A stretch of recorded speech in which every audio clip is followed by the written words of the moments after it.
Bapak Agus Arwani SMAG. Nama Agus Arwani SEMAG. Tempat tanggal lahir Pekalongan 7 Agustus 1976. Alamat Prawasan Barat RT 02 RW 07 Kedungni Timur Kedungni Kabupaten Pekalongan. Riwayat pendidikan SD Negeri Kedung Puni, SMP Islam Wonopingro, SMA Ahmad Wahid Hashim, S1 Widya Wiwaha, S2 IAIN Sunan Kalijaga, S3 PDIE Universitas Islam Indonesia. Riwayat pendidikan, dosen mata kuliah metodologi penelitian di UIN Kiai Haji Abdurrahman Wahid Pekalongan, IAI Ikatan Akuntan Indonesia, HEBI Himpunan Editor Berkala Ilmiah Indonesia, IRMAPA Indonesia Risk Management Professional Association, pengalaman organisasi, Sekretaris Takmir Masjid Al-Fadiliyah Prawasan Barat tahun 2004 sampai 2008, Takmir Masjid Al-Fadiliyah Prawasan Barat periode 2028 sampai 2012, Takmir Masjid Baitul Izza Prawasan Barat tahun 2015 sampai 2020, Takmir Masjid Baitul Izza Prawasan Barat tahun 2020 sampai tahun 2025, Sekretaris RT tahun 2008 sampai tahun 2011, Ketua Komite Madrasah Aliyah Kiai Haji Syafi'i Buaran Kota Pekalongan tahun 2028 sampai tahun 2011, Komite Madrasah Aliyah Kiai Haji Syafi'i Buaran Kota Pekalongan tahun 2011 sampai tahun 2014, Ketua Komite Madrasah Aliyah Kiai Haji Syafi'i Buaran Kota Pekalongan tahun 2015 sampai 2018, Ketua Komite Madrasah Aliyah Kiai Haji Syafi'i Buaran Kota Pekalongan tahun 2018 sampai tahun 2021, Pengawas Yayasan Pendidikan Islam Kota Pekalongan tahun 2015 sampai 2020,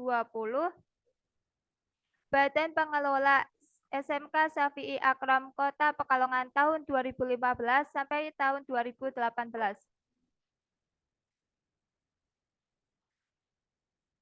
Katib Ranting NU Prawasan Barat Kedungni Timur Kedungni Pekalongan tahun 2020 sampai tahun 2024, Pengawas Yayasan Pendidikan Islam Kota Pekalongan tahun 2020 sampai tahun 2024, prestasi Certificate Profesional Human Capital Management, Qualified Risk Management Profesional, Certificate Risk Management Associate.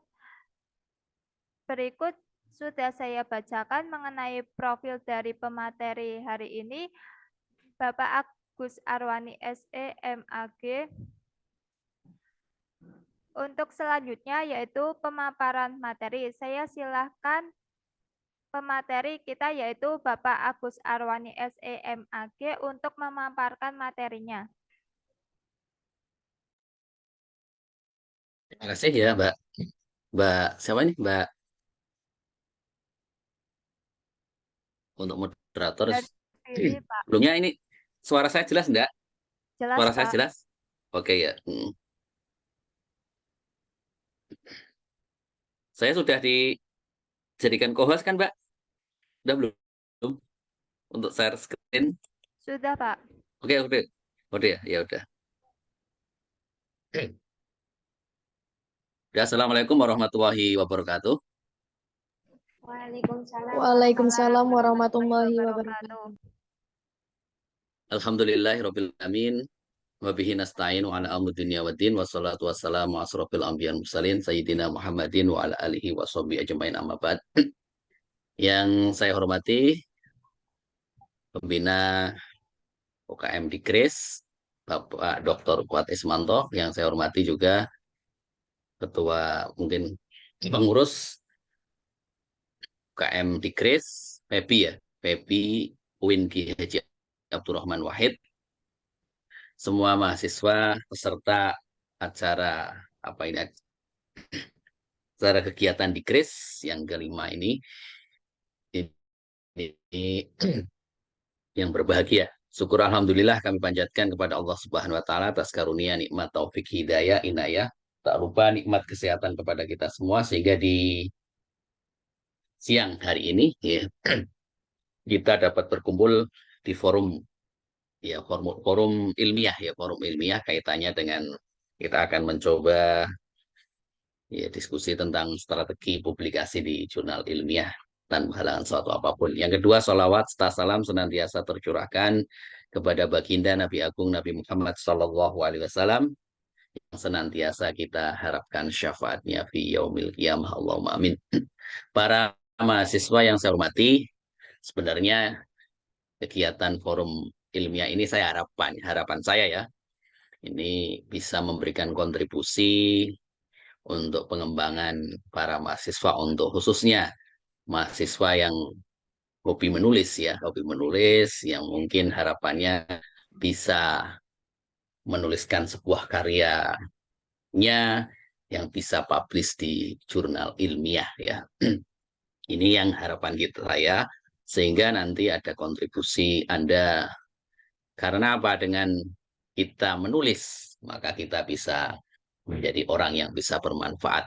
Ya bermanfaat itu kan kalau kita belajar agama kan ada 3 hal ya mungkin jadi anak yang soleh, kemudian ilmu di antaranya adalah ilmu yang bermanfaat ya ilmu yang bermanfaat itu kalau kita sebagai akademisi sebagai mahasiswa ya minimal bisa bermanfaatnya dengan menulis itu karena menulisnya dimanapun bisa ya jadi Anda ini tidak dimanapun Anda bisa berkarya itu bisa kemudian saat di pagi hari ini saya diberikan amanat untuk mengisi tentang strategi publikasi di jurnal ilmiah ya tadi ya sebenarnya ini karena yang ini sekarang pembinanya Pak Kuat ya Mbak Pak Kuat ya jadi sebenarnya yang mungkin pengalaman di dalam menulis jurnal ilmiah ya ini kan saya sudah dibesarkan saya share dulu ya saya tambahkan.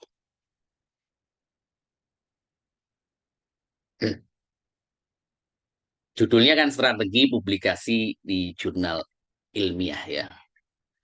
Apa modal untuk menjadi penulis ya? Ini yang harus diperhatikan karena Anda semuanya ingin menulis. Dengan menulis Anda bisa yang pertama ya bisa bermanfaat ya. Jadi bermanfaat ilmu Anda bisa dibaca orang lain, bisa sharing kepada orang lain dimanapun itu karena niatan kita adalah untuk beribadah ya beribadah itu diantaranya ya memberikan manfaat kepada orang lain.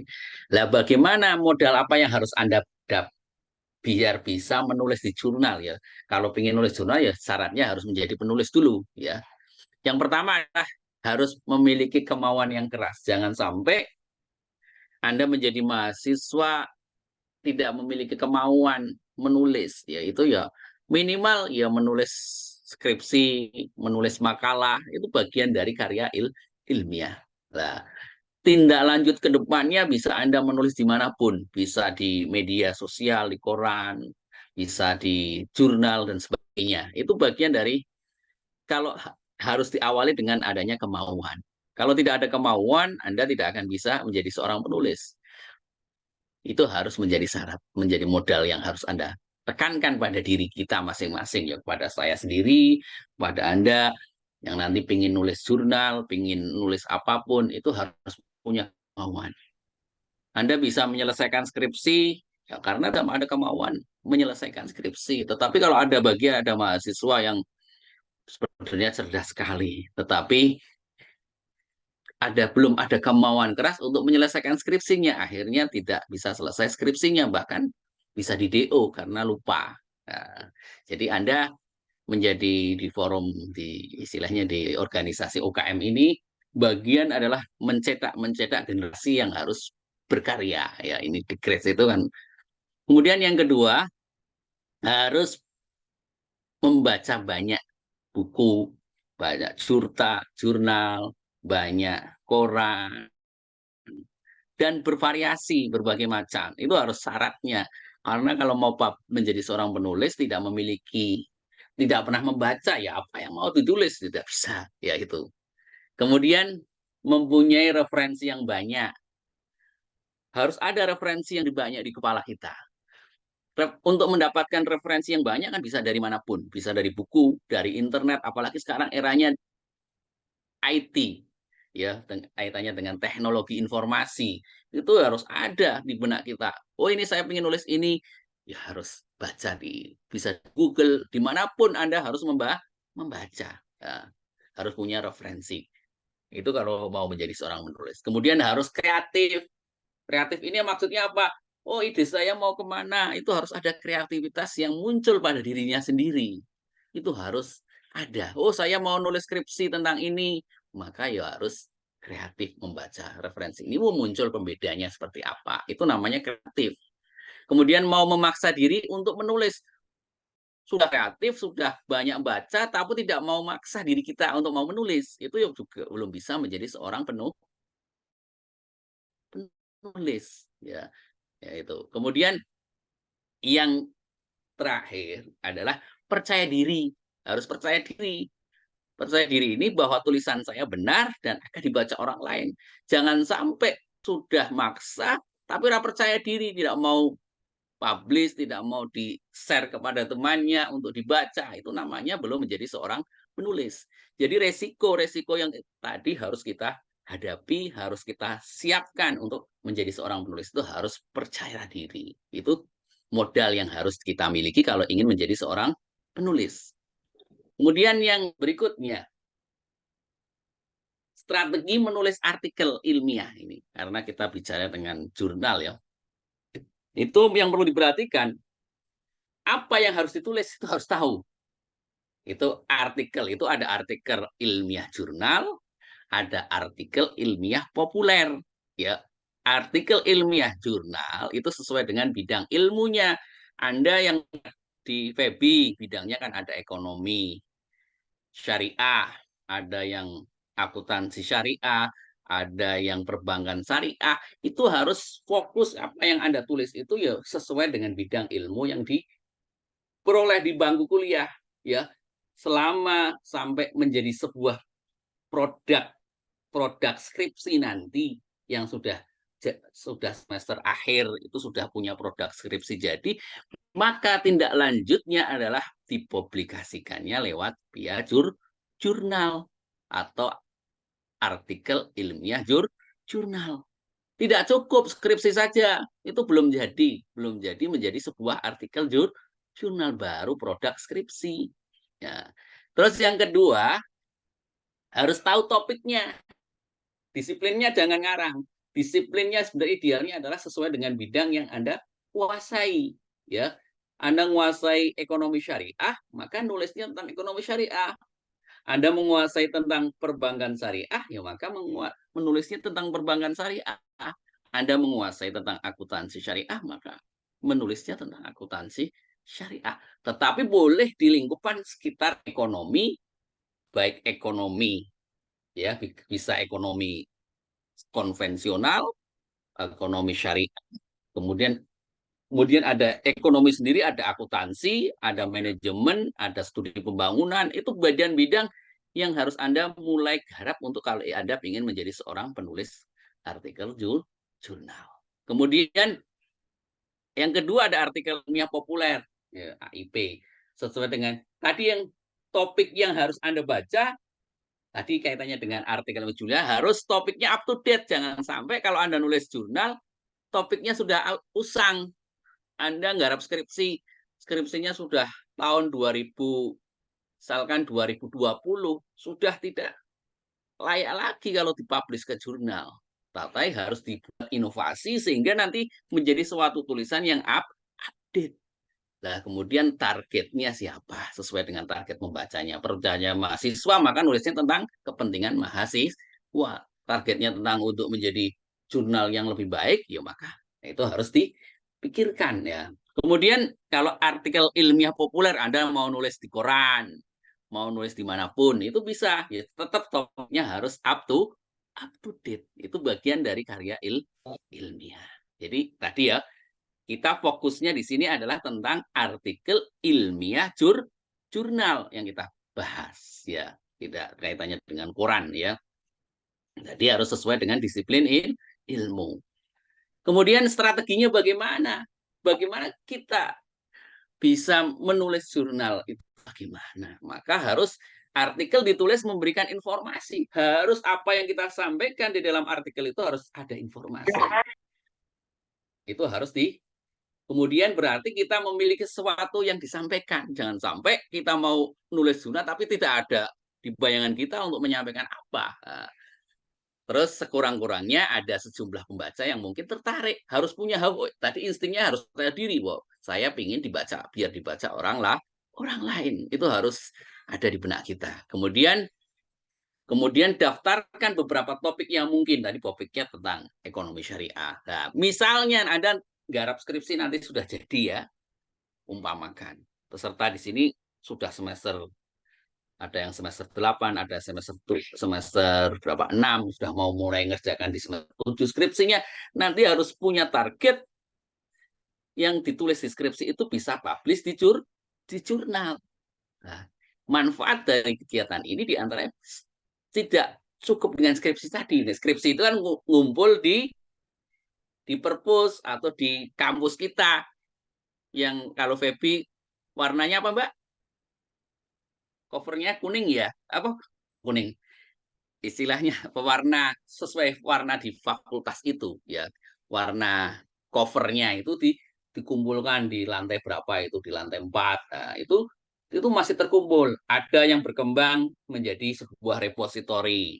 Itu juga repository sudah mulai dibaca orang lain. Nah, itu skripsi, tapi hanya beberapa bab yang bisa dibaca oleh orang lain. Nah, terus yang berikutnya harus Anda memunculkan dari deskripsi itu menjadi sebuah artikel jurnal. Itu berbeda dengan ringkasan skripsi, tetapi mulai dielaborasi dengan perkembangan up to date ilmunya, perkembangan yang disampaikan, model-modelnya itu harus disesuaikan dengan artikel sesuai dengan jurnal yang kita kehendaki. Ya, maka Anda harus bisa membuat jurnal itu.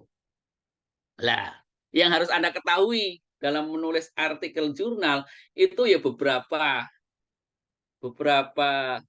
istilahnya laman di jurnal itu memiliki template yang berbeda-beda. Maka Anda harus minimal ini yang harus Anda ketahui kalau Anda mau nulis jurnal. Yang pertama harus ada judulnya. Judulnya apa tadi kan? Judulnya harus memiliki yang up to date, yang bisa dikembangkan dan menggugah orang ingin mau membaca tulisan Anda. Nah, itu judulnya harus ya minimal harus lebih baik. Terus di samping itu harus ada nama penulisnya. Nama penulisnya bisa nama sendirian boleh, dengan dosennya boleh, dengan kolega-koleganya di tempat lain, di kampus lain boleh, bahkan berkolaborasi dengan teman-teman di luar negeri juga boleh. Itu namanya di judul, setelah judul di bawahnya ada nama penulis, kemudian ada tempat di mananya, institusinya di mana, kemudian ada emailnya, itu di judul, di bawah judul. Kemudian yang kedua harus bisa membuat sebuah abstrak. Nanti bagaimana cara membuat abstrak kita belah. Setelah abstrak harus ada pendahuluan, ada introduction-nya.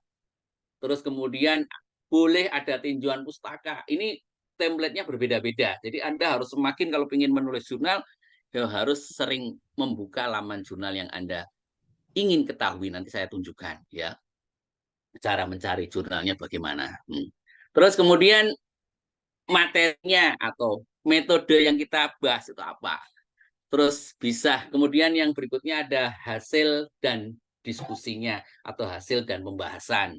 Kemudian kesimpulan, kemudian referensi, kemudian ada ucapan terima kasih, kalau membutuhkan lampiran ya lampiran. Ini yang harus Anda siapkan kalau Anda ingin nulis jurnal, bukan seperti skripsi yang sudah jadi bandelan dari bab 1 sampai itu bukan. Tapi dari bab yang cukup banyak halamannya dibuat lebih sederhana, nanti itulah yang menjadi sebuah artikel jurnal. Itu namanya artikel jurnal.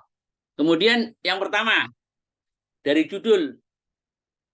Judul harus secara akurat dan jelas mendeskripsikan apa yang hendak disampaikan dengan sesedikitnya mungkin jumlah katanya. Dari umpamakan Anda nanti buat skripsi judulnya panjang sekali, kalau sudah jadi artikel jurnal, maka judulnya jadi lebih ringkas, lebih pendek, jumlah katanya dibuat lebih sedikit, tetapi ada unsur istilahnya bisa bombastis, membuat ada kesemangatan orang yang mau membaca itu dengan melihat judul, oh ini tulisannya bagus sekali, ini judulnya menarik sekali. Maka itu jadi judul itu harus Kemudian yang kedua harus jelas dan informatif. Ya, harus ada unsur kejelasan di judul itu. Harus menangkap pentingnya kajian dan ya perhatian membaca.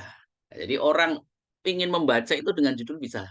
Terus kemudian ada temuan aktual yang harus dinyatakan yang dapat didukung dengan dalam tulisan. Itu boleh temuan-temuan aktual.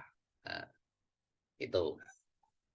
Kemudian yang berikutnya setelah judul tadi kan nama sudah otomatis ya. Kemudian abstrak. Di abstrak itu isinya apa? Kalau Anda buat skripsi kan isinya ya pengantarnya sedikit, terus tujuan dan sebagainya kalau di skripsi. Tetapi kalau di jurnal ini harus Anda perhatikan, ya di samping itu hampir mirip tapi ada pembedanya. Nyatakan apa yang telah dikerjakan. Terus bagaimana itu dikerjakan, hasil utamanya apa, informasi dalam abstrak harus disajikan dalam tulisan. Terus abstrak harus memberikan impresi sama seperti tulisan.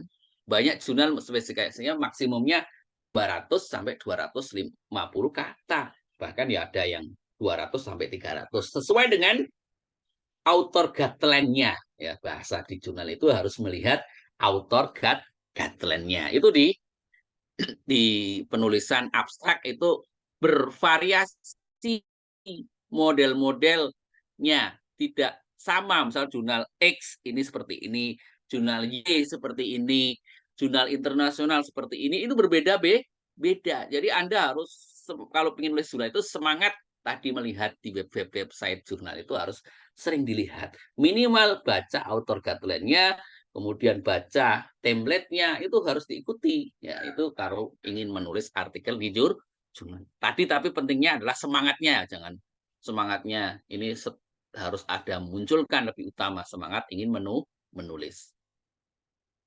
Kemudian setelah berikutnya Anda harus tahu tentang introduction-nya, ya, introduction atau pendahuluan. Bagaimana cara membuat pendahuluan itu seperti apa? Anda harus tahu. Yang pertama minimal yang harus Anda ketahui bagaimana membuat introduction atau pendahuluan.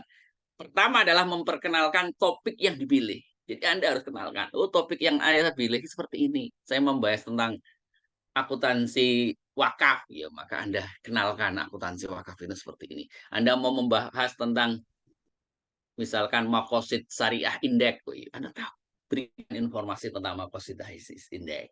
Terus fenomena shocking atau data yang di-shock, itu harus Anda, ini ada permasalahan nasionalnya seperti ini, masalah internasionalnya seperti ini, kondisinya, fenomena yang terjadi, ini diungkapkan di bagian di pendahuluan. Terus yang kedua, background information tentang topik yang mau ditulis itu harus alasan mengapa topik ini penting itu harus diungkap di bagian di pendahuluan. Terus yang ketiga, apa saja yang sudah diketahui. Ya, jadi Anda harus sudah tahu, sudah pernah membaca. Oh, ini yang diketahui Anda membaca itu seperti apa. Hasilnya seperti apa dari orang lain itu seperti apa. Nah, terus yang keempat, apa yang belum diketahui. Maka muncul gap pengetahuannya adalah gap knowledge-nya. Jadi pernyataan tentang kebutuhan pengetahuan baru atau tindakan baru atau pemecahan masalah. Oh, jadi ada tawaran. Oh, ini dari penelitian saya seperti ini, ada tawaran solusi yang saya harapkan seperti ini, maka itu bisa dimunculkan tapi belum hasil. Ini hanya awalnya adalah informasi tawaran penyelesaian. Jadi orang mau, oh saya ingin baca ini, sangat menarik tulisan ini. Terus yang berikutnya ada mengapa kesenjangan pengetahuan, kebijakan itu perlu penting diisi, apa gunanya memecahkan masalahnya. Itu di bagian pendahuluan. Terus yang keenam ada tujuan tulisannya. Oh, bukan tujuan deskripsi dipindahkan. Di jurnal tidak bukan seperti itu, tapi Anda sebuah rangkuman yang ada deskripsi itu dibuat kata-kata sendiri dengan skop yang lebih spesifik, lebih sederhana, tapi memaksimalkan seperti ada yang deskripsi. Itu namanya tujuan di jurnal. Jadi banyak orang yang kadang tidak memahami bahwa yang deskripsi dipindahkan, tujuannya itu dipersempit, tapi dibuat sebuah tujuan yang ringkas, tapi menyampaikan hal yang untuk memberikan kontribusi, menyumbangkan masalah itu. Terus yang terakhir di dalam introduction itu Anda harus bisa memberikan argumentasi atau hipotesis, apa jawaban sementara atas pertanyaan-pertanyaan penelitiannya. Lihatkan sudut pandang yang berbeda dengan jawaban yang berbeda dengan yang pernah ada. Itu argumentasi, bukan memindahkan hipotesis yang deskripsi, dipindahkan di pendahuluan, bukan. Tetapi tadi sama dengan tujuan, dibuat lebih sederhana, tetapi memunculkan keinginan, oh ini hipotesis saya seperti ini, jawaban sementara dari penelitian ini seperti ini. Ya, itu namanya membuat sebuah tulisan jurnal. Ini di bagian pendahuluannya. Itu harus Anda pahami. Nah, ini susunannya. Nanti Anda bisa, kalau Anda ingin membuat jurnal seperti ini. Pertama, Anda buat isu-isu sosial. Ya, bisa sosial, bisa keagamaan, bisa lokal, bisa global, dan sebagainya. Itu dibuat isu-isu yang menarik untuk dikaji. Itu di bagian awal, di bagian pendahuluan. Terus penjelasan literatur yang sudah pernah diteliti orang lain itu seperti apa. Terus adakah kekurangan-kekurangannya.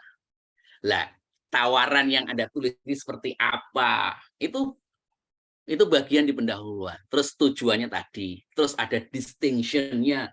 Pembedanya dari tulisan saya dengan tulisan orang lain itu seperti apa. Itu harus dimunculkan. Nah, yang terakhir adalah tadi argumentasi. Ini bentuk susunan introduction di jurnal. Baik di jurnal apapun.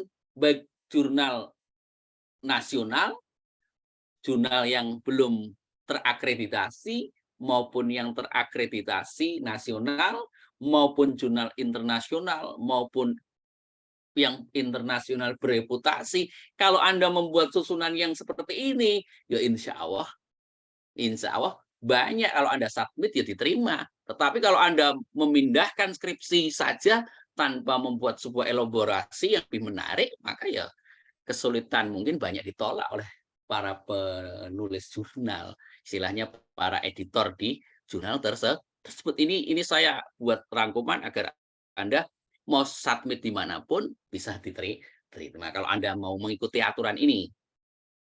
Terus yang bagaimana urutan paragrafnya? Ini paragraf yang pertama, ini harus menulis apa yang sejauh yang ia telah ketahui tentang fenomena itu tadi, deskripsikan fenomenanya, to the point-nya, uraian apa yang selama ini pahami. Kalau Anda ada data-data, tidak usah dibuat tabulasi, tetapi dalam sebuah argumentasi, sebuah deskripsi secara dalam bentuk paragraf, itu diuraikan. Ya, itu. Terus yang kedua, apa yang belum diketahui, apa yang masih kurang, nah, itu ditulis di situ, uraikan di mana letak kekurangan atau gap pengetahuannya, atau itu harus kita sertakan kutipan sebagai bukti. Oh, ini Anda menulis ini dari orang lain seperti ini Anda menawarkan seperti ini. Hubungkan dengan konsep, dengan teori yang sudah ada. Terus tujuan tadi diungkapkan, jangan memindahkan. Kalau Anda mau nyatakan perbedaan dengan studi yang ada, rumuskan masalah yang dijawab. Yang ingin dijawab itu di tujuan. Terus kemudian kemukakan jawaban sementara tadi, ya, atas pertanyaan tadi. Nah, bisa dalam bentuk hipotesis, bisa sebuah argumentasi, bisa sebuah asumsi. Itu di dalam urutan menulis bagian di introduction atau pendahuluan. Terus yang kedua, metode. metode adalah bagian yang sangat penting dari artikel. Ya, metode mempengaruhi kepada resal. Resal itu atau hasilnya dalam artikel nanti. Terus kemudian metode menentukan tingkat kepercayaan terhadap artikel Anda. Terus metode sudah dilaksanakan, bukan baru direncanakan. Jadi Anda sudah melaksanakan. Nah, itu metode bukan memindahkan deskripsi di bab 3, kopikan di jurnal, itu bukan. Tapi Anda buat tadi dengan poin-poin penting yang sudah dilaksanakan, yang Anda lakukan ini seperti apa. Kalau Anda metode pendekatannya kualitatif yang sudah Anda lakukan observasi itu seperti apa, yang Anda sudah lakukan wawancara langkahnya seperti apa, Anda menghasilkan data seperti apa, itu namanya di metode di penulisan jurnal. Kalau yang kuantitatif, bagaimana menampakkan pendekatannya kuantitatif itu, misalkan langkah deskripsinya seperti apa, terus kuantitatifnya menggunakan apa, terus berapa sampel yang Anda dapatkan, berapa populasi sampel, terus apalagi sampai dengan metode yang digunakan menggunakan apa. Itu dalam rangkuman banyak beberapa paragraf, bukan yang di bab 3 itu dipindahkan. Itu bedakan antara menulis skripsi dengan menulis jurnal. Itu sebenarnya Anda sudah punya bahan mentah kalau Anda sudah nanti membuat skripsi. Nah, terus kemudian prinsip dalam menulis metode ditulis dengan ringkas. Tadi dengan ringkas dan rinci. Jadi yang tadinya mungkin deskripsi ada 10 halaman menjadi setengah halaman. Itu namanya metode tidur di jurnal. Jadi poin penting yang sudah Anda lakukan. Terus mengandung informasi yang lengkap agar dapat direplikasi. Terus memuat informasi yang cukup agar tidak timbul pertanyaan. Terus sesuai dengan tujuan penelitian. Jadi harus sinkron dengan tujuannya. Terus ini posisinya kan tadi ada introduction, literature review, lalu ada yaitu kemudian metode ini ada partisipan, ada instrumen, ada prosedur, teknik pengumpulan data, ada analisis data. Ini tipe dan skopnya ini kaitannya dengan metode, tapi dalam rangkuman yang sangat sederhana dan ringkas tapi mudah dipahami. Itu di bagian metode. Ini tipe dan skopnya. Jadi ada tipe penelitiannya kan ada analisis literatur, ada file work, ada analisis teks, ada analisis data sekunder, ada yang kuantitatif ya, kuantitatif dan kualitatif. Terus unit analisis penelitiannya ada tempat, ada lembaga, organisasi, peristiwa, materi, pembatasan fokusnya, ada aspek apa yang ditekankan, tidak semua yang diteliti, jenis datanya apa, apakah primer ataukah sekunder dan seterusnya. Itu. Nah, terus kemudian setelah Anda tahu metode, kemudian selanjutnya adalah resal. Resal atau hasil. Hasil itu kan di bab 4, ya kan, hasil dan pembahasan. Nah, tetapi beda kan antara hasil yang di jurnal itu berbeda. Jadi tapi bagian rangkuman atau ringkasan yang tapi dibuat yang lebih sederhana. Resal adalah bagian utama dari artikel. Jadi resal sebagai pernyataan tentang bukti atas diterima atau ditolaknya hipotesis, atas tepat tidaknya suatu argumen. Ini kalau kuantitatif. Resal sebagai penegasan tentang ada atau cukup tidaknya data dalam suatu tulisan. Kemudian resal adalah sebagai landasan untuk melakukan analisis atau pembahasan dalam tulisan. Kemudian resal adalah sebagai informasi novelty, kebaruan tulisannya, perbedaan dengan tulisan sebelumnya. Itu resal atau hasil. Terus prinsip-prinsip apa itu dalam menulis di resal? Berstandar pada temuan sendiri, bukan temuan orang lain, ya. Ini resal, hasil ya. Resal adalah ditampilkan dalam bentuk data, bukan cerita. Ingat-ingat ya, berbentuk dalam sebuah data, bukan cerita. Yang diamati, yang didengar, yang dibaca. Jadi Anda misalnya yang kualitatif, Anda sudah wawancara dengan siapa, ngomongnya seperti apa. Nah, itu namanya resal. Ya. Terus yang didengar seperti apa, itu ditulis ya. Terus bagian resal bukan analisis. tidak boleh berisi analisis pribadi atau merujuk konsep. Jadi hasil itu belum ada ungkapan analisisnya, tetapi masih data yang tadi diperoleh dari sebuah penelitian. Kalau kuantitatif, ya bisa deskripsinya seperti apa, rumus kalau yang regresi, yang intervening ya bagaimana tahapan intervening itu dilakukan, formulanya seperti apa, pengujiannya pakai apa, itu diresal ya hasil yang diperoleh dari uji T itu seperti apa, itu namanya diresal. Terus resal merupakan jawaban atas masalah atau tujuan. Ini posisi resal setelah metode adalah resal. Kemudian yang berikutnya adalah discussion ya, discussion ini resal ini berupa deskripsi dari observasi. Kalau yang kualitatif ya ini kutipan hasil wawancara, matrik, grafik, kalau ada gambar, ada diagram, tabel, ini yang kualitatif, ada visual, foto, sketsa, potongan cerita, cuplikan naskah, resume, capture, screenshot, itu masuk di dalam resal, bukan belum masuk di discuss. Ini posisi resal yang harus Anda tulis. Resal adalah dimulai dari pengantar tentang isu utamanya seperti apa.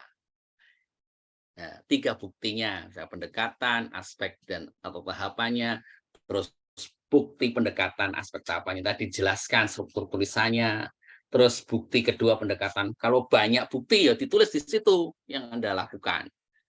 Nah, kemudian elemen terpenting menulis resal adalah yang pertama, menyajikan data, bukan interpretasi. Jadi masih menyajikan dulu, tidak menggunakan referensi. Terus ditulis seefektif dan seefisien mungkin. Terus memilih format display data yang paling sesuai dengan memudahkan. Kemudian memiliki kaitan langsung dengan tujuan. Jangan lupa hasil atau resal ini harus sesuai dengan tujuannya. Terus yang berikutnya, yang terakhir, yang berikutnya adalah pembahasan. Kan tadi ada hasil, kemudian pembahasan. Apa itu pembahasan atau discussion?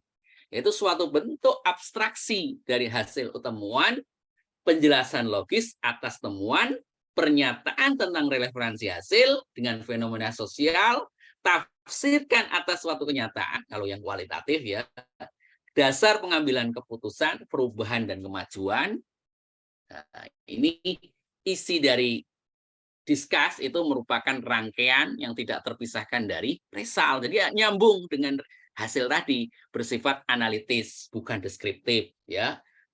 Bersandar pada literatur, merupakan abstraksi dari resal. Jadi kalau Anda tadi hasilnya yang kualitatif dari wawancara dengan seperti ini, wawancara dengan X, hasilnya seperti ini, dengan Y seperti ini, dengan ini. Nanti kalau di hasil itu Anda jelaskan, oh dari pembaca ini menurut teori ini seperti ini, maka hubungannya bagaimana, terus penelitian orang lain yang diperoleh seperti ini, hasilnya yang dikembangkan dari pembahasannya seperti ini, maka kesimpulan menghasilkan temuan yang saya peroleh seperti ini yang kualitatif. Kalau yang kuantitatif yang sudah dideskripsikan tadi di hasil, di discussion-nya, di pembahasannya, maka Anda menambahkan, oh secara umum, misalkan hipotesis ini diterima dengan seperti ini, maka hipotesis ini sejalan dengan seperti ini.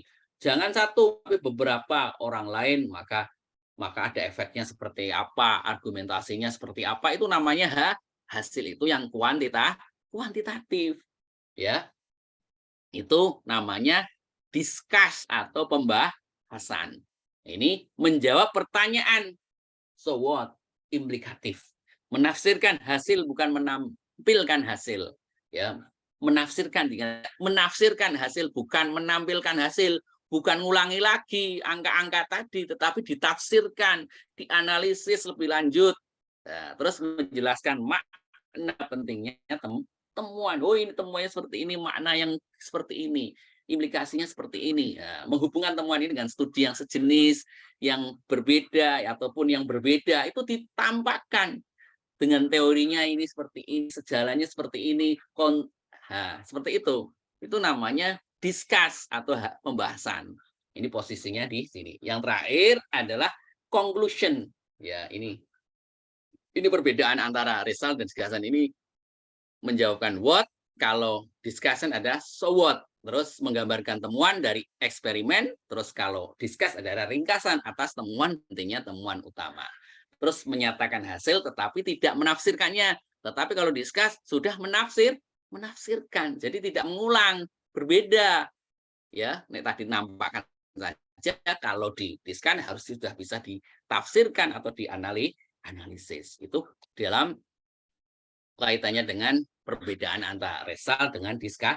Terus dapat elemen non tekstual, ada tabel-tabel kalau di result. Tetapi kalau di discuss teks bentuknya semua hasil yang sudah diterjemahkan dengan membandingkan dengan yang ada, dengan teori yang ada, dengan penelitian orang lain, itu dikembangkan dalam sebuah argumentasi, dalam sebuah eksplorasi yang mendalam sehingga akan menghasilkan lebih baik itu di pembahasan. Nah, ini isinya nanti bisa dibaca. Ini menulis persamaan, perbedaan. Nah, ini discuss di pembahasan. Ini modelnya ada yang bersifat deskriptif. Tahapannya pertama deskriptif, kemudian eksplanatif, diskursif, komparatif, bisa interpretatif, bisa implikatif. Ini model penulisan Anda deskripsikan dulu. Terus kalau misalkan Anda korelasinya bagaimana? Komparasinya dengan orang lain seperti apa, interpretasi dengan teorinya seperti apa, terus implikasinya seperti apa. Itu namanya model penulisan di pembahasan. Ini ada yang juga model seperti ini, menghubungkan temuan, gunakan konsep, kata kunci, alat bantu analisisnya, temuan pola, prinsip hubungannya, temuan penelitian, tempat dan perspektifnya, terus analisis setiap temuan yang tidak terduga, akhir dengan implikasi. Ini kaitannya dengan pembahasan. Ini isi-isinya yang nanti bisa dibaca ya. Terus kemudian yang terakhir adalah conclusion atau kesimpulan. Bagian terakhir dari suatu artikel, namun bukan bagian termudah.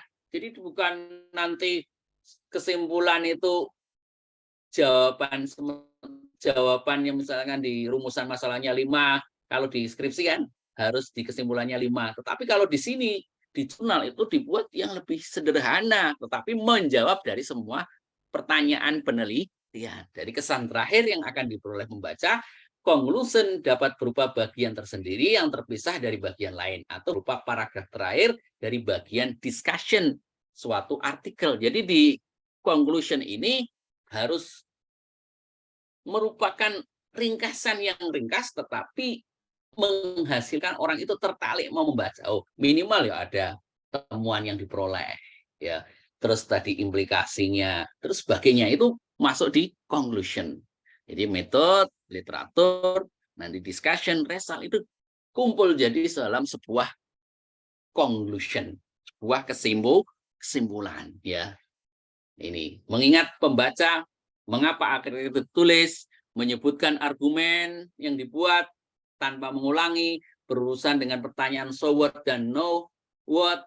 Nah, pemberian membaca bagaimana mengapa penelitian ini penting, menunjukkan penelitian ini telah memberikan kontribusi, memberikan pembenaran ilmiah yang jelas, menunjukkan eksperimen yang sedang berlangsung, menyarankan eksperimen di masa depan itu seperti apa, mengajukan kesimpulan global dan spesifik sesuai dengan tujuan dalam pendahuluan. Ini pilihan frase dalam menulis. Di kesimpulan ada ternyata, berargumen di awal, terus temuan yang disajikan, ini penting untuk apa, karena apa, sampai pada saat literatur membuat kebijakan, profesi yang memiliki menawarkan seperti apa, penelitian menimbulkan pertanyaan yang penting, dan seterusnya. Ini bagian model-model frase dalam menulis sebuah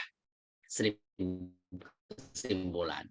Ini alurnya nanti kalau Anda membuat sebuah kesimpulan, menyatakan semuanya, introduction tadi, ya, memeriksa, sintesis, membentuk pendapat, minta membaca, memberikan rekomendasi, dan seterusnya. Ini bagian dari penulisan di kesimpulan. Nah, ini ingatkan pembaca tentang topik dan masalah yang dibahas. tegaskan hasil yang berbeda dengan temuan sebelumnya. Wacanakan apa yang akan Anda ditulis di ke depan, ya. Terus rumuskan implikasinya seperti apa, implikasi teoritis maupun implikasi praktisnya. Ini di bagian di conclusion atau kesimpulan. Nah, yang terakhir adalah referensi. Referensi, daftarkan semua referensi yang benar, bisa menggunakan aplikasi manajemen referensi, Mendeley, Zotero, EndNote, dan seterusnya. Itu dalam menulis jurnal harus menggunakan aplikasi, bukan manual lagi. Jadi terus referensi dalam menulis jurnal adalah perbanyak artikel jurnal. Beda dengan skripsi. Kalau deskripsinya masih banyak buku, maka kalau Anda mau ubah menjadi jurnal, maka dirubah dengan artikel-artikel, mengutip artikel-artikel jurnal. Kalau Anda nulisnya jurnal nasional, ya maka bisa mensitasi tulisan-tulisan di jurnal nasional. Kalau Anda mau nulisnya jurnal internasional, maka menulisnya dengan artikel-artikel yang berjurnal yang bereputasi. Itu dalam menulis referensi harus jelas, gunakan aplikasi tadi manajemen referensi, sehingga tulisan kita akan semakin baik. Ini best luck for your publication. Jadi hasil yang nanti yang dari acara ini minimal ada tulisan-tulisan Anda yang bisa publish di jurnal, baik jurnal lokal, nasional, maupun internasional. Itu jadi tulisan yang baik adalah tulisan yang bisa publish di jurnal. Seperti kata pepatah, mahasiswa yang baik adalah mahasiswa yang lulus. Bukan mahasiswa yang hebat di organisasi tapi tidak lulus. Tapi mahasiswa yang baik adalah mahasiswa yang lulus atau mahasiswa yang diwisuda. Nah, itu namanya mahasiswa yang hebat. Walaupun di organisasi hebat tetapi tidak lulus, ya sama saja. Tapi harus menjadi mahasiswa. Kalau Anda mau menjadi penulis yang baik, ya penulis yang bisa mempublikasikan tulisnya. Kalau Anda mau hebat, bisa menulis yang bisa dipublikasikan di jurnal maupun nasional maupun internasional. Itu adalah Anda yang hebat. Mungkin itu saja yang bisa saya sampaikan. Nanti bisa kita lanjut di forum diskusi. Mungkin ada yang belum saya sampaikan, nanti saya tambahkan mungkin kalau bisa ditambahkan. Mungkin itu saja, kurang lebihnya saya mohon maaf. Mungkin Assalamualaikum warahmatullahi wabarakatuh. Untuk materi nanti saya share ya. Ya, Pak. Baik, acara selanjutnya adalah sesi diskusi. Perhatian bagi peserta yang ingin bertanya, silakan bisa mengangkat tangan.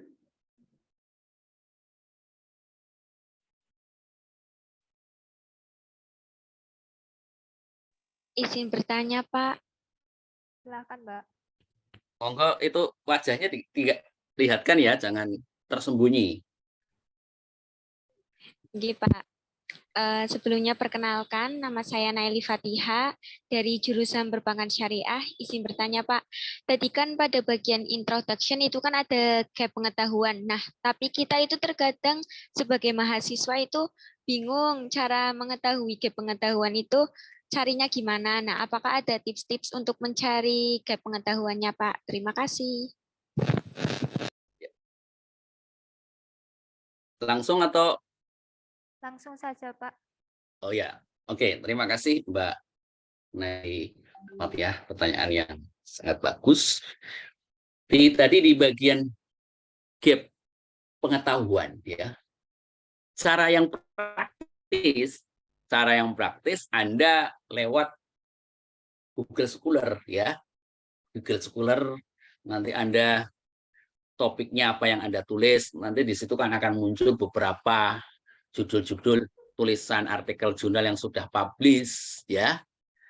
Nanti Anda akan tahu ini jurnal X misalkan. Nah, kalau yang kuantitatif variabelnya masih 2. Terus ada tulisan yang kedua variabelnya 3, yang ketiga ada 4, dan seterusnya. Lah Anda membuat tawaran, oke, pengetahuan saya ini saya menulis dengan variabel misalkan lebih dari 4 bahkan. Atau menggunakan variabel yang lain, ada moderasi, ada intervening. Nah, itu tawaran atau variabel yang berbeda dari yang sudah ada itu namanya gap pengetahuan, pembeda dari penelitian-penelitian yang sebelumnya, sehingga akan muncul ide, oh ini tulisan Anda ini sangat menarik, sehingga pembaca, oh ini otomatis berarti penulis ini sudah membaca dari penulisan-tulisan yang sebelumnya, itu minimal. Terus atau juga boleh membaca referensi dengan teori yang berbeda, tawaran teori, umpamakan teori yang di jurnal ini menggunakan teori X, ini Y, Anda memunculkan teori lain atau penggabungan dari teori-teori yang sudah ada menjadi sebuah solusi untuk membedakan dengan teori. Atau menggunakan metode yang berbeda, tadi misalkan yang tadinya metodenya kualitatif, Anda ubah menjadi kuantitatif. Ada yang kuantitatif, ubah menjadi kualitatif. Atau menggabungkan dua metode. Itu namanya pembeda. Jadi sehingga muncul ada gap pengetahuan yang berbeda. Itu. Mungkin itu Mbak Nelly yang. Pak, terima kasih banyak.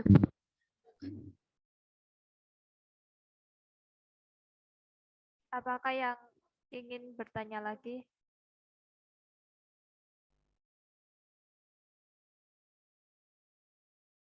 Enggak.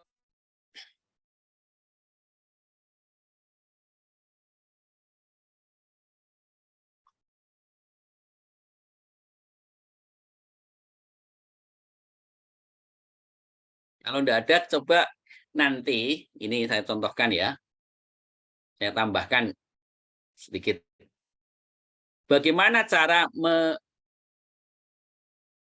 melihat jurnal? Ya, sebentar.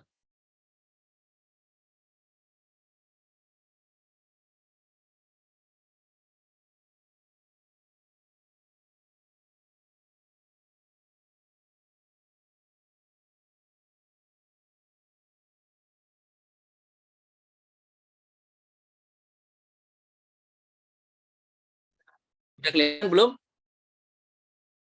Sudah, Pak. Oke ya. Bagaimana Anda cara memilih jurnal? Ya, kalau Anda sudah punya tulisan, Anda ingin mau memasukkan tulisan Anda kemana? Ini kalau jurnal nasional ya. Ini mencarinya Anda cari di websitenya Sinta Kemendikbud.go.id ya, .id. Ini Anda nanti nyarinya di situ. Nah, setelah itu Anda cari di source ya, kalau jurnalnya nasional ini.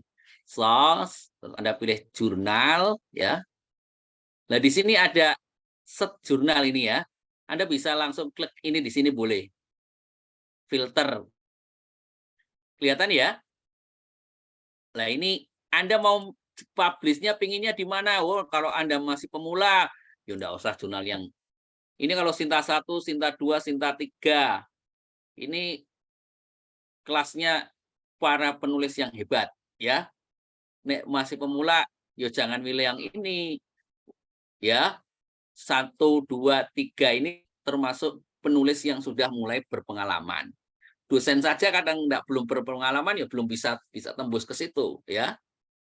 Ya, jadi Anda milihnya ya mungkin yang Sinta 5 atau Sinta 6 ya. Itu atau not accreditation. Nah, ini bisa dipilih untuk latihan pemula. Ya, jangan langsung ya, Anda sudah kolaborasi, umpamakan Anda sudah punya artikel mau latihan dengan saya, mau publish ke jurnal yang Sinta 2 atau Sinta 3 atau yang Sinta 1 ya bisa. Tapi Anda sendiri ya kemungkinan langsung ditolak. Kalau Anda misalkan mau punya maka Anda harus memilih yang mana yang menurut Anda paling itu harus ini. Salah Anda pilih ini ya, Sinta 5 dan Sinta 6 mau makan. Anda pilih filter jurnal. Nah, nanti akan dimunculkan di sini nama-nama jurnalnya ini, ya. Nama jurnal, kemudian kampusnya mana, ini sudah ada semuanya. Dan nanti yang Anda umpamakan pinginnya kaitannya dengan ekonomi, ya tulis ekonomi. Kaitannya dengan sosial, ya pilih klik sosial ya. Karena ada jurusannya di Febri, ya pilihnya ekonomi ya, ekonomi. Berarti filter Nah, ini namanya ini semua jurnal baik ekonomi Islam maupun ekonomi konvensional. Nah, setelah Anda tahu, umpamakan Anda ingin nulis di jurnal miliknya Universitas Medan area umpamakan. Ya Anda klik di websitenya ini. Klik ya. Nah, ini jurnalnya ini. Nah, setelah Anda tahu webnya ini ya, langkah selanjutnya Anda lihat di focus and scope-nya. Focus and scope-nya tentang apa di sini? Oh, ini tentang manajemen dan bisnis. Oh, berarti umum ya, manajemen dan bisnis. Terus setelah udah tahu focus and scope, Anda bisa lihat author guideline-nya. Ini tata caranya harus Anda baca. Ini misalkan menggunakan hurufnya apa, spasinya apa, pakai bahasa Indonesia, terus top margin topnya berapa. Ini harus ikuti ini. Lihat di author guideline. Nah, terus kalau sudah tahu ini sudah, Anda sudah menyesuaikan, atau juga boleh lihat di template-nya. Ini diklik. Ini bentuk template-nya ini seperti apa. Nah, di download. Setelah di-download, baru Anda dilihat hasil download-nya ini. Nanti dilihat bentuknya seperti apa. Di MS Word ya, itu dilihat. Nah, setelah itu sudah nulis sesuai itu, baru Anda bagaimana cara mendaftarkan untuk bisa istilah register dulu.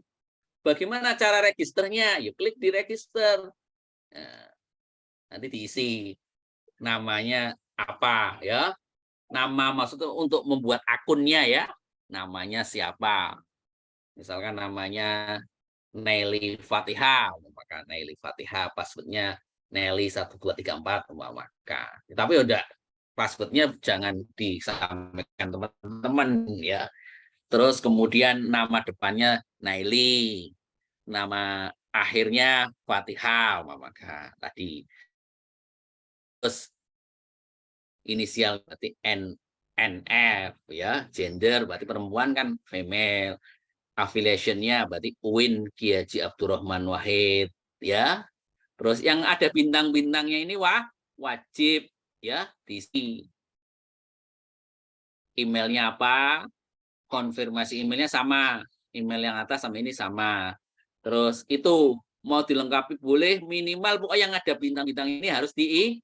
Setelah itu Anda conteng ini, kalau author ya author diconteng ini. Kalau Anda ingin mendapatkan balasan ke email, ya diconteng ketiga-tiganya. Baru Anda register.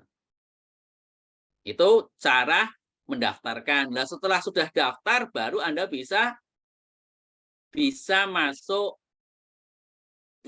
untuk submitnya bagaimana. Submitnya bagaimana caranya. Ini kalau mencari jurnal ada pertanyaan tidak? Paham ya? Minimal Anda harus tahu ini jurnal nasional yang tadi di Sinta tadi ya, ini harus minimal cara mencari jurnal. Tadi untuk bentuknya tadi dibaca berbeda-beda antara jurnal ini dengan ini berbeda-beda. Jadi author guideline-nya itu bisa berbeda-beda. Semakin Anda banyak pengalaman, semakin mudah untuk menulis jurnal. Tetapi kalau Anda tadi wis wedi dhisik gampangannya, Anda jangan patah semangat dulu. Ya harus optimis tadi. Saya nulis itu pasti benar dan bisa diterima oleh orang lain. Itu harus ada tekankan pada diri sendiri. Nah, ini cara mencarinya ini lewat minimal di Sinta Kemendikbud.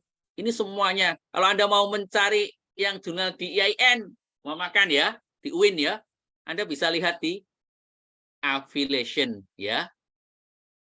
Ya. Ini tulis misalkan Pekalongan. Karena kan ada UIN Haji Abdurrahman Wahid, diklik. Nah ini, nah jurnalnya ada berapa yang sudah terakreditasi? Ada 9, diklik di sini. Ini jurnal-jurnal di UIN yang sudah umpamakan ya. Jurnalnya di UIN ya, misalkan ini Sunda 2, Sunda 3, Sunda 4 umpamakan. Nah, ini ada IJBEK. Yang jurnalnya Febi ini paling tinggi ya, paling bagus di UIN. Jadi Anda berbangga. Ini pengelolanya alhamdulillah saya sendiri sama Pak Kuat ya. Alhamdulillah saya yang mengelola jurnal di IJBEK Internasional, Journal of Islamic Business and Economic. Itu jurnal di Febi. Jadi Anda harus bisa menulis di jurnal yang lain yang lebih bagus. Banyak sekali jurnal di UIN. Kalau Anda mau fokus di ini jurnal yang sudah terakreditasi di Sinta ya, yang sudah terakreditasi di Sinta. Ada 9. Terus kalau Anda mau melihat jurnal di kampus yang lain lagi ya bisa ya. Anda yang di tadi UIN ya.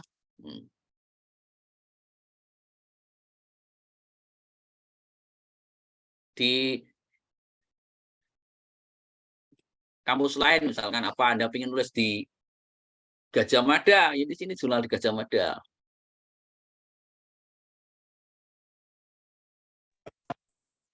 Jurnalnya apa-apa saja di UGM. Ini banyak sekali ya. Di semua kampus yang ada di Indonesia itu ada jurnalnya. Lihatnya di sini di jurnal. Nah, ini jurnalnya. Ada Journal of Indonesia Economic and Business, ada agroekonomi dan seterusnya. Ini kalau kaitannya dengan ekonomi. Kalau Anda umum ya bisa umum. Ini jurnal filsafat dan seterusnya ya. Ini kaitannya mencari jurnal. Kalau Anda ingin jurnal yang lebih hebat lagi, nanti kalau Anda sudah kelasnya sudah nulis pertama sudah diterima, kedua diterima, ketiga dan seterusnya, ya bisa naik kelas ke jurnal internasional. Misalkan yang terindeks Scopus, Anda bisa lewatnya ada Journal Finder. Ini jurnal yang internasional ya. Kalau Anda mau belajar lebih lanjut, diskusi yang lebih ke depan kalau ada, tapi kalau mahasiswa cukup Sinta saja sudah alhamdulillah. Minimal Anda punya dekannya Sinta yang menjadi inspirasi ya. Jadi bisa menulis di jurnal-jurnal yang terindeks Sinta ya. Mungkin ada yang lain, mungkin kalau ada yang pertanyaan lagi silahkan. Silakan yang ingin bertanya.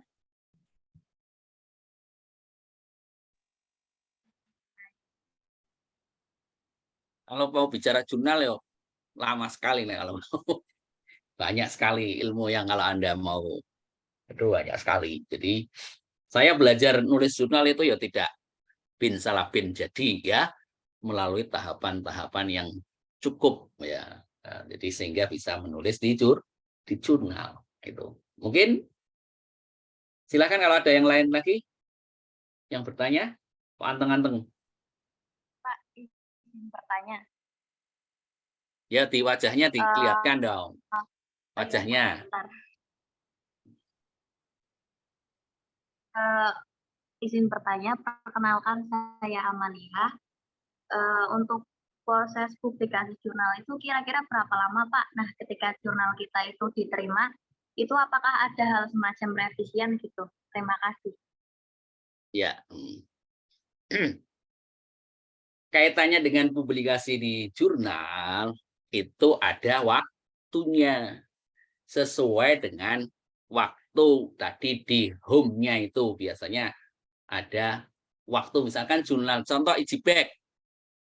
Ijibek itu publish-nya di bulan Juni sama Desember. Kalau Anda submit, maka kalau Anda mau ingin publish di bulan Juni, maka ya Pak ngirimnya artikel ya sebelum Juni. Kalau jurnal yang sudah bereputasi nasional, misalkan Sinta 2, Sinta 1, Sinta 3, itu artikelnya sangat banyak sekali. Jadi belum tentu, sehingga Anda publish, oh ternyata tulisannya sangat bagus sekali, ini sangat menarik editor. Maka bisa dilanjutkan proses tahap setelah submit, namanya ada tahap in review. And review dilakukan itu sesuai dengan ketentuan waktu, minimal ada yang 10 hari, ada yang kalau waktunya tadi berapa bulan, umpamakan tadi Juni ya, umpamakan ditargetkan sudah selesai layout di bulan Mei atau April, maka ya di tahapan itu waktu Anda mau harus submit. Jangan tahapannya untuk layoutnya sampai di bulan misalkan April ya, 30 April memakan. Maka Anda ya submitnya sebelum itu. Maka bisa dibaca oleh editor. Nah, nanti di editor mau tahapan in review, catatan editor itu apa? Itu sebelum masuk ke tahapan review. Reviewer itu orang yang membaca substansi isi dari tulisan Anda. Apakah perlu diperbaiki, apakah perbaikannya revisi minor, ataukah mayor, ataukah ditolak. Nah, itu oleh reviewer. Nah, umpamakan ternyata reviewernya ngomong ditolak, ya maka nanti akan ada sholat penolakan. Tadi artikel kita tidak layak untuk terbit di situ. Tetapi kalau Anda nulisnya tadi sesuai dengan yang sudah saya jelaskan tadi, insya Allah ada minimal dilirik dulu. Dilirik itu masuk tahapan oleh editor dilirik. Nah, nanti baru tahapan berikutnya. Oh, lagi ya itu butuh waktu. Kalau Anda di jurnal nasional, ya ikuti waktu tadi, misalkan Januari sampai Juni, ya berarti sampai biasanya tahapan editor ya sampai bulan April atau Mei awal. Nah, jadi sebelum Juni itu sudah selesai, maka di bulan tanggal 1 Juni itu sudah publish. Itu jadi kurang lebih ya 1 sampai 3 bulanan, atau itu proses untuk kalau perbitnya di bulan Juni. Kalau Anda mau Desember ya berarti submitnya di bulan Juli, Agustus atau September. Nah, itu ada waktu kelayakan untuk diperiksa ataukah layak dilanjutkan atau ditolak. Nah, itu proses-proses untuk itu. Seperti itu ya Mbak Amalia. Ada pertanyaan yang lain bisa dipahami? Kalau di jurnal internasional bahkan ada waktunya. Semakin jurnal yang semakin bereputasi tinggi, semakin ada waktu yang jelas. Kapan waktu, ya, misalkan seminggu atau 2 minggu atau sebulan. Tapi kan biasanya artikelnya sangat banyak seperti itu. Mungkin itu saja. Ada yang lain? Mbak Amalia gimana? Bisa dipahami? Mbak Amel bisa dipahami.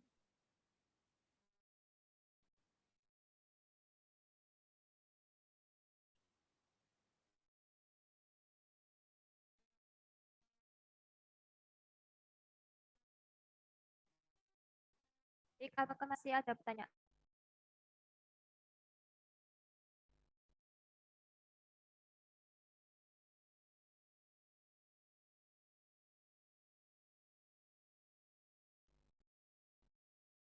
Silakan kalau ada pertanyaan.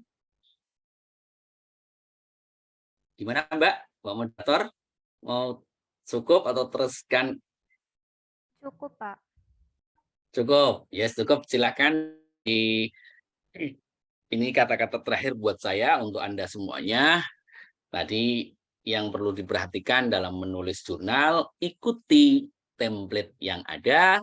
Yang kedua, ada semangat untuk menulis. Dan yang ketiga, penulis yang hebat adalah penulis yang istilahnya tulisannya bisa Please, mungkin itu saja yang bisa saya sampaikan. Kurang lebihnya saya mohon maaf. Semoga yang saya sampaikan bisa bermanfaat untuk materi nanti saya share atau saya sharekan ke panitia untuk bisa dibaca lebih lanjut ya. Mungkin itu saja, Mbak. Ada yang lain? Cukup, Pak.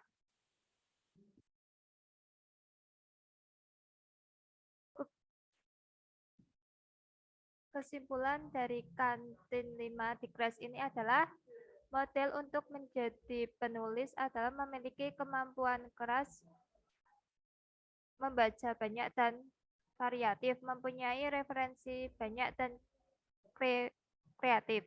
Strategi menulis artikel harus mengerti apa yang harus ditulis. Artikel ditulis untuk memberi informasi, judulnya harus akurat dan jelas. Abstrak mencakup semua komponen. Pendahuluan ditulis secara lengkap urutan paragraf. Metode memengaruhi result dalam artikel, hasil bagian utama dari artikel. Pembahasan suatu bentuk abstrak dari hasil atau temuan. Adapun model penulisan pembahasan berisi deskriptif, ekspansif, diskursif, interpretif, dan implikatif. Kesimpulan menjawab semua pertanyaan merupakan bagian akhir dari artikel.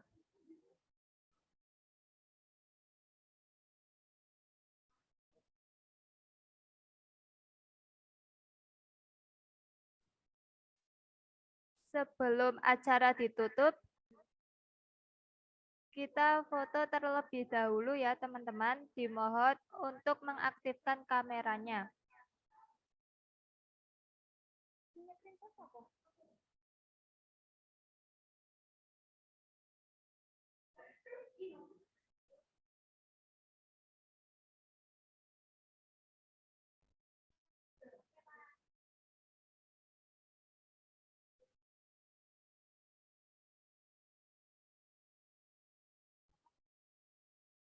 Silakan teman-teman yang belum mengaktifkan kameranya.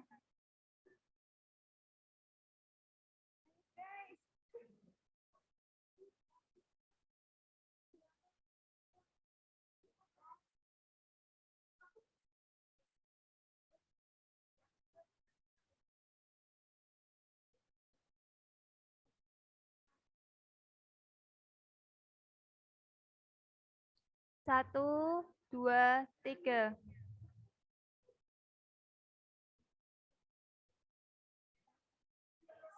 Selanjutnya, satu, dua, tiga.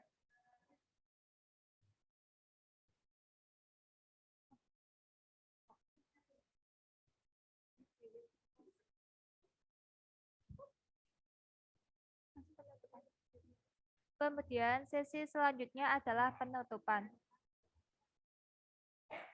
Alangkah baiknya jika kita mengucapkan hamdalah bersama-sama. Pada kajian Alhamdulillahirrahmanirrahim. saya selaku moderator mengucapkan terima kasih kepada pemateri dan seluruh peserta kajian yang ikut berpartisipasi pada kajian 5 di kelas hari ini. Semoga ilmu yang kita dapat hari ini bermanfaat. Saya juga ingin mengucapkan mohon maaf apabila saat penyampaian materi terdapat kesalahan. Terima kasih dan sampai jumpa di kantin di kelas selanjutnya.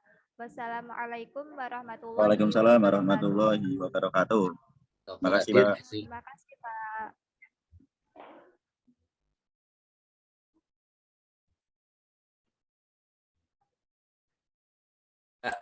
Izin live dulu ya. Oke, Pak.